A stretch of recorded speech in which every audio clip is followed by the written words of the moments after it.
My name is Rachel Sander, I'm 36 years old. I hate to toot my own horn, but I'm a career woman working my tail off. My family consists of my husband Sean, our daughter Lily, and me, a family of 3. Sean and I, both working professionals, are in our 9th year of marriage, and our adorable Lily is now in her 2nd year of elementary school. We have our occasional squabbles, but I like to think we're just an average, close-knit family. But recently, something's been bothering me a bit. Hey, Rachel, could you spot me again this month? Really? Again? Please, I'm begging you. I've had a lot of social drinks lately and I need the extra cash. Think of it as supporting your husband. Please, I'm on my knees here. Sean, putting his hands together and bowing his head like a kid. Lately, he's always asking for more pocket money or to get it in advance. We both work, but managing the finances has mostly been my gig. Not that I mind, really. I even enjoy it, thinking of it as part of my responsibilities at home. Frankly, I earn way more than Sean does. So, I figure I can afford to be a bit flexible. But it's getting a bit much. I pull a few $100 bills from my wallet and hand them over. He lights up like a kid on Christmas and bows deeply in gratitude. All right, but this is the last time for this month, okay? Instead of asking me for money, why don't you focus on getting a promotion? I pat him on the back, half joking, half serious. Oh. Yeah, I got it. I'll do my best. He clutches the bills and answers with a sheepish grin. It's hard to take him seriously. I don't know if he gets it or not. I sigh. And so, life went on, until that fateful day. Yes, that was the case, until that day. On a sunny holiday, Sean and Lily went out for a drive together. I couldn't join them because of work. It wasn't the first time they went out without me. And each time I felt both grateful that Sean was taking care of Lily and guilty that we couldn't go as a family. Lily's a good kid, understands my busy work schedule and always cheers me on. Her kindness has been a real lifesaver. I waved them off as they left in the car and headed to work. Then, a few hours later, that life-changing call came. Hello, is this Rachel Sanders' phone? I'm afraid your husband and daughter have been in a serious car accident. Upon hearing the initial news, my mind went completely blank. I can't remember what I said, but after somehow conveying the situation to my boss, I was urgently told to leave work and go there immediately. I rushed to the hospital where Sean and Lily had been taken. Excuse me, I heard my husband and daughter were brought in by ambulance, I said, barely catching my breath at the reception. They quickly led me to the front of the operating room. Operating room? Were their injuries so severe they needed surgery? That's right, they mentioned it was a pretty serious accident. A wave of anxiety and despair hit me, and I clenched my hands tightly in front of my chest. There was a doctor in scrubs outside the operating room. I must have looked awful. Are you the wife? He asked, trying to calm me down with a gentle voice. Please, try to stay calm. Your daughter, Lily, is in emergency surgery. Emergency surgery? Is she that badly hurt? Yes. And your husband, Sean, who was driving, has some fractures but his life isn't in danger. He's sedated right now. Oh my! I felt like the world was spinning. I couldn't believe it, they were both smiling when I saw them off in the morning. How could this happen? I only half listened to the doctor after that. I couldn't take it in. Next thing I knew, I was sitting on a bench in the waiting room, designated for families of those in surgery. I felt so unsteady. In this state, I couldn't even go see Sean, who was sleeping. All I could think about was Lily in surgery. Lily, Lily, Lily. My daughter, my precious child, why did this happen to Lily? Please, let her be okay.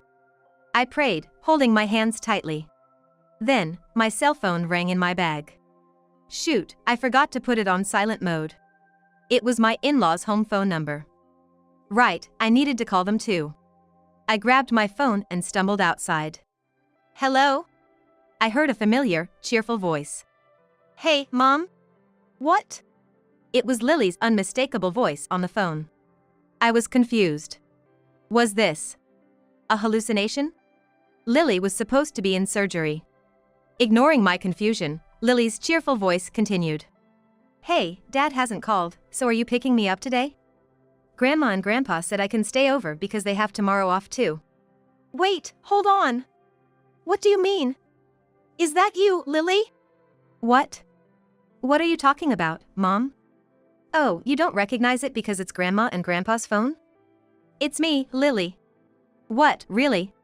What's going on? What does this mean? I had thought that Sean and Lily went out together and got into the accident. Could it be they didn't go for a drive together? Did Sean drop Lily off at his parents' place along the way? If so, and if Lily is safe, then who's the one in surgery right now? Just wait a second. Things are a bit hectic right now. I'll call you back in a bit. I quickly hung up and stumbled back into the hospital. A nurse noticed me and rushed over, telling me that Lily's surgery was finished. She was in the ICU and, although sedated for the day, I could see her. I was led by the nurse to the room where Lily was. When the door opened, I was struck by a sight I couldn't possibly put into words. From that day on, the relationship between Sean and me began to crumble. The next day, I packed some essentials and went to Sean's hospital room. He was luxuriously in a private room, displaying a pathetic, wilted smile on the bed. What a mess. Can't believe I got caught up in such a big accident. Sorry for causing trouble. Sean laughed it off with a carefree, lighthearted tone. He thought I was clueless, laughing foolishly. If you could call it business as usual, then it was just that. Everything about it was irksome now. But I kept my emotions in check, set down the things, and turned to him. Hey, Sean. I thought you and Lily were in the accident together. But it turns out the girl in the passenger seat was someone else's daughter, right? Who is she? I asked him straight-faced, pretending to know nothing. Sean, trying to come up with an excuse, was visibly flustered. Oh, that girl? She's Lily's friend. Yeah, from the same class. Found her abandoned on the road during the drive and thought to give her a lift home. Then, we got into the accident, he. Really? I didn't know you were so thoughtful towards children, prioritizing her over Lily and dropping her off at your parents'. How kind of you. Yeah, that's right.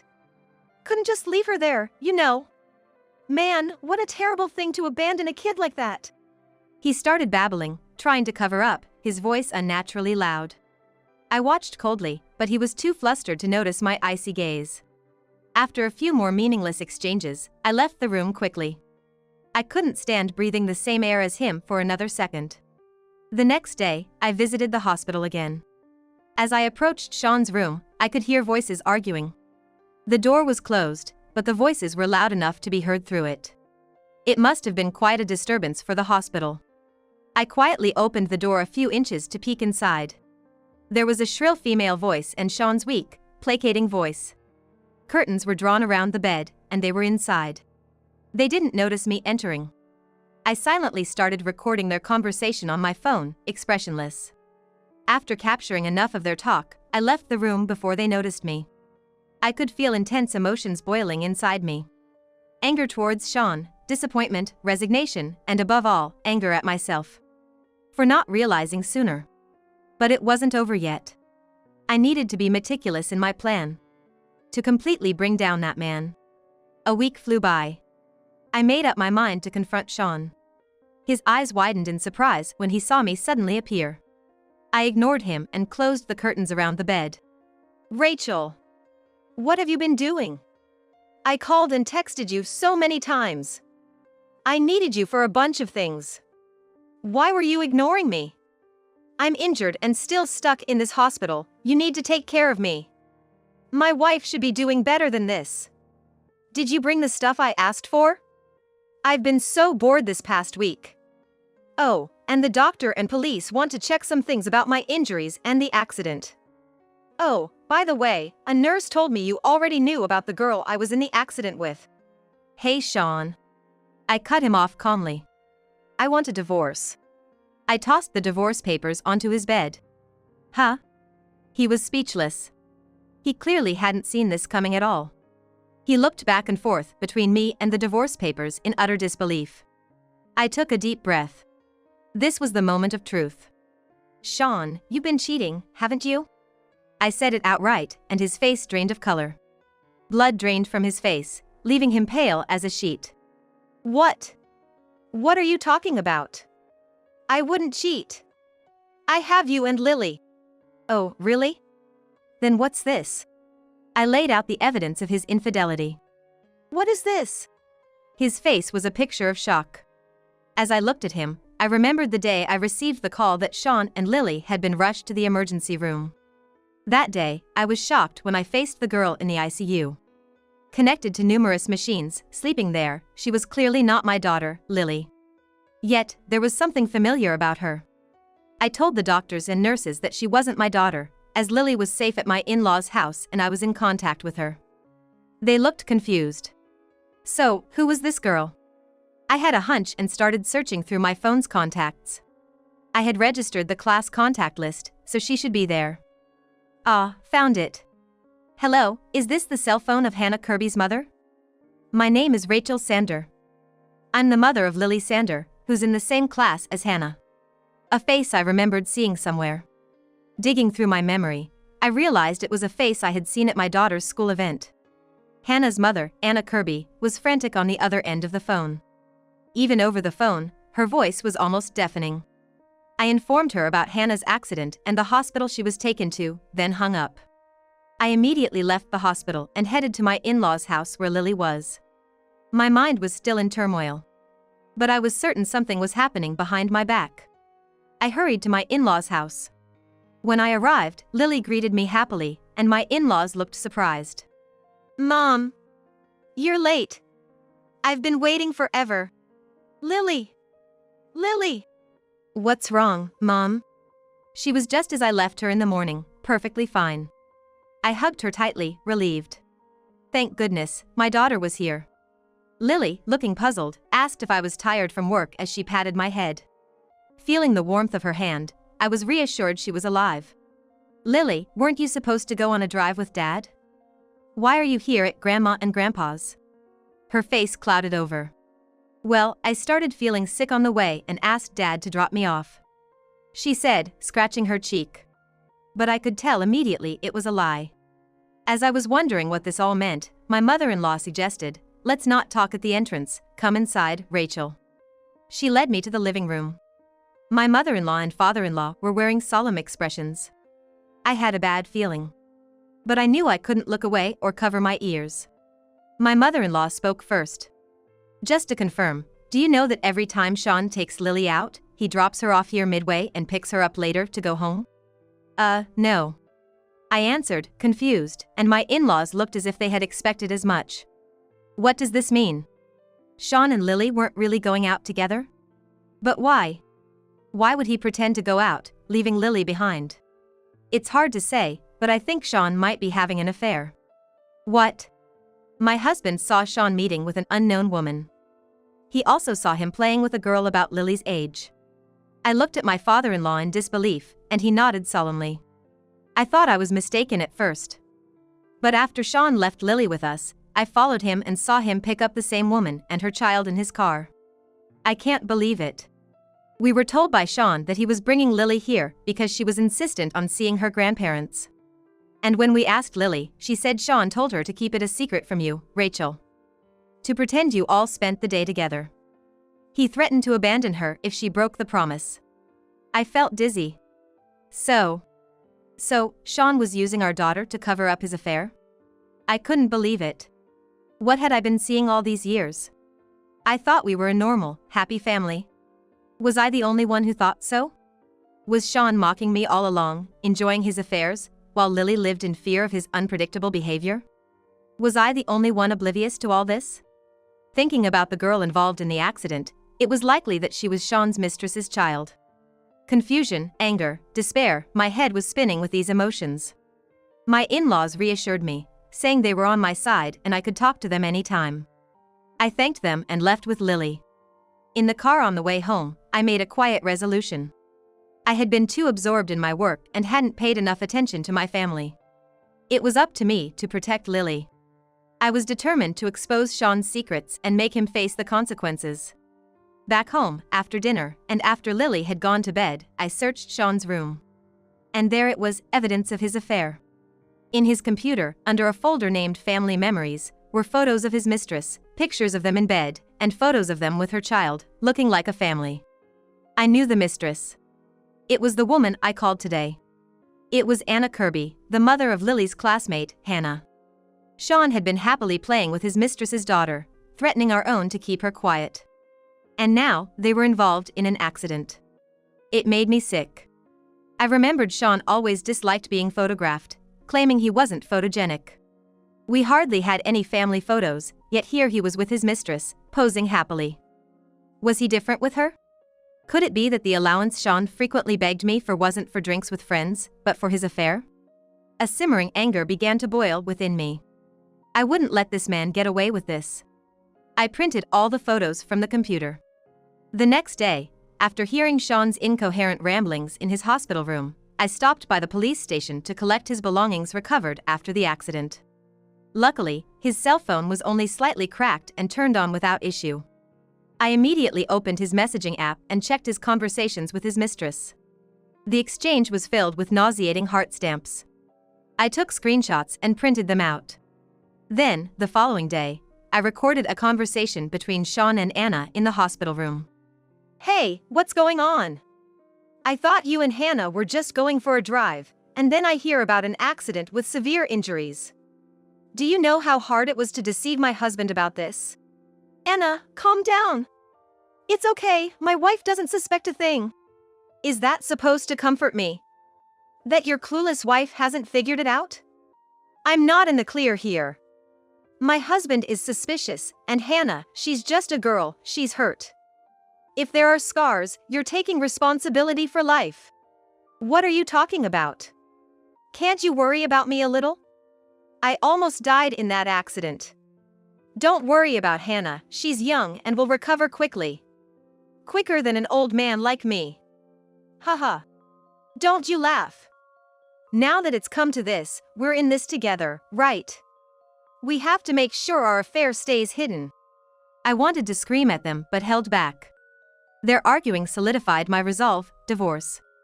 I couldn't continue a normal life with Sean after all this. Today, armed with all the evidence, printed photos, screenshots of messages, and the recorded conversation, I confronted him. I couldn't continue a normal life with Sean after all this. Today, armed with all the evidence, printed photos, screenshots of messages, and the recorded conversation, I confronted him. Today, armed with all the evidence, printed photos, screenshots of messages, and the recorded conversation, I confronted him. Now, if you say you haven't had an affair, explain all of this. Sean bit his lip in frustration. I continued calmly. You've always been selfish, Sean. Not caring about Hannah or even her own daughter, Lily. Do you understand that? What do you mean? I've been overwhelmed with my own problems. Look at these injuries. I don't have the luxury to worry about others. Hannah once told Lily, laughing, Lily's dad is so into my mom and me. Lily and her mom get no attention at all. What? Children are much more observant and understanding than adults realize. Hannah told Lily that, and still, Lily has been living in fear and enduring all this because of you. Do you even understand how she feels? What? Suddenly playing the mother card? If you're going to say that, I have plenty of complaints too. You're always busy with work, leaving Lily to me. We have no time as a couple. Just because you earn more, what does that mean? Ultimately, you're just my ATM. You didn't even notice the affair until now. Don't act all high and mighty. It's all your fault. If you had fulfilled your role as my wife properly, I wouldn't have had to have an affair. You should take all the responsibility. So this was Sean's true nature. I watched him rant coolly. Then the curtain behind me was pulled back. In came my red-faced in-laws, Anna and her husband. And a lawyer. Huh? Sean's eyes widened in shock as everyone I had gathered suddenly filled the room. Entering silently, they had been listening to our conversation and now surrounded his hospital bed.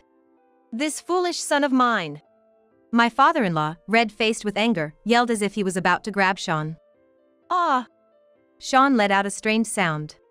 Enough with your disrespect towards Rachel. Who do you think you are? Not only having an affair, but also involving someone else's daughter and causing her injury. Shame on you, shame. Seriously. I never thought you could be this stupid. Where did we go wrong in raising you? This is embarrassing. My mother-in-law held her head in her hands, overwhelmed by father-in-law's fury. Anna's husband, who had been silently observing Sean, Anna has shrunk back, looking agitated, while the lawyer stood confidently. All these people were here at my call. At this moment, Sean had not a single ally in the room. Nor did Anna. For them, this must have felt like a public execution. I decided to proceed with the discussion. Oh yes, about the accident you both were involved in, it seems you have some responsibility, don't you, Sean? What are you talking about? The dashcam footage shows you were driving distracted. The lawyer took over the explanation, revealing that the multi-car accident was largely exacerbated by Sean's distracted driving. Though there were no fatalities, it appeared Sean would be facing a hefty compensation claim. What? No! I don't have that kind of money or leeway. Did you think such whining would be accepted? Realistically, Sean, who always asked me for money, lacked the means to pay. But I was determined to make him pay. By any means necessary, following legal proceedings. And from me, I would like to claim damages for the affair and for what happened to Hannah, said Anna's husband, glaring at Sean. Then he looked down at the scattered evidence of the affair on the bed. I plan to file for divorce from Anna and sue her for damages. The rest is up to you two. No! No way! Why are you saying that? I'm not getting a divorce. If we divorce, it would be pitiful for Hannah. If you think it's pitiful, then why did you carelessly leave Hannah with your lover, leading to this? I should have acted sooner. Then Hannah wouldn't have suffered like this, and she wouldn't have been teased by her friends for your affair. You're a disgrace as a mother. Reflect on your actions for once. Anna's husband scolded her sharply, and she bowed her head in silence. Oh, no! Sean groaned alone. Met only with stern, cold stares. Utterly isolated. I presented the divorce papers again. You'll sign these, won't you? As I asked, Sean bit his lip again. Sign it now. Urged by my father-in-law, Sean weakly gripped the pen and slowly signed the divorce papers. I'm going to make sure you pay a substantial amount in alimony, just so you're prepared. Sean's face, as he looked up, was the very picture of despair. Ah, this is finally the end. And so, Sean and I got divorced. My ex-husband, having recovered from his injuries, was burdened with a huge amount of compensation and alimony. The story of his accident and affair had spread throughout his workplace. However, unable to quit due to his financial obligations, he continues to work in a state of constant discomfort. Hannah ended up in the custody of her father and still remains hospitalized with serious aftereffects from the accident. Every time my ex-husband visits her, he is berated by her father and relatives, being told not to come again and that his only involvement should be through alimony payments. I don't know where Anna is now, but I heard through the lawyer that she, too, is working tirelessly from morning to night to pay off her alimony. It's all a result of their own doing. As for me, I moved to a new house with my daughter. She had to change schools, but she seems to be doing surprisingly well. Perhaps it's because she's been freed from her father's intimidation. My former in-laws, having cut ties with their son, continue to care for us and offer help. I've reduced my workload to spend more time with my daughter. From now on, I've vowed to myself and to her to prioritize her happiness above all else.